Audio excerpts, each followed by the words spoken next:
చిన్నగున్నప్పుడు ఈ బొరుగుల లడ్డును పెద్దవైతే రూపాయికి 1, చిన్నవైతే రూపాయికి 2 ఇచ్చేవారు. చాలా టేస్టీగా ఉండేవి.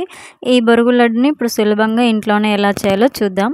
ఫస్ట్ స్టవ్ మీద గిన్నె పెట్టేసి బొరుగులు వేసుకొని వీటిని కొంచెం లైట్‌గా వేయించుకోండి. ఎందుకంటే ఇలా వేయిస్తే బొరుగులు క్రిస్పీగా ఉంటాయి. చాలా బావుంటాయి.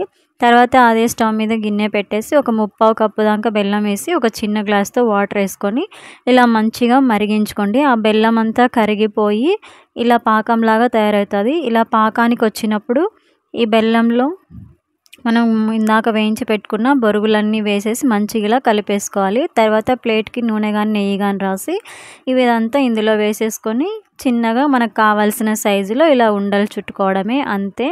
చిన్నగా కావాలంటే చిన్నగా, పెద్దగా కావాలంటే పెద్దగా మనకి ఇష్టం వచ్చిన సైజులో ఉండలు చుట్టుకోవాలి అంతే. బొరుగుల లడ్డు రెడీ.